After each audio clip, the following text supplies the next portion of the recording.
সৃষ্টিকর্তা সবাইকে সবসময় সব দিক থেকে পরিপূর্ণতা দেয় না।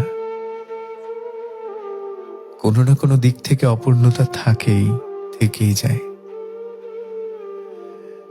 কারো একটা পরিপূর্ণতা থাকলে 10টা অপরিপূর্ণতা থাকে, কারো 10টা অপূর্ণতা থাকলে 5টা পূর্ণতা থাকে।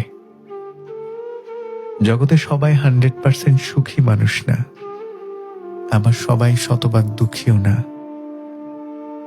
কিন্তু তুলনামূলক দুঃখী মানুষের সংখ্যায় বোধহয় বেশি।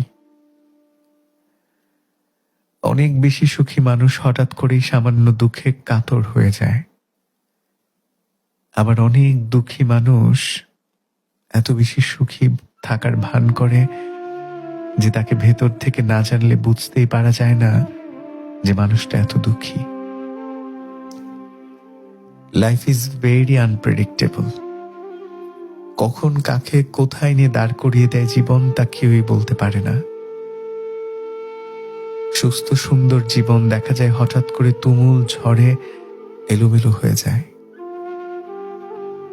একটা সময় জীবনে এইসব ভাঙা গড়া মানিয়ে নিতে পারতাম না। প্রথম প্রথম সামান্য দুঃখ পেলেই জীবন থেকে পালিয়ে বাঁচতে চাইতাম।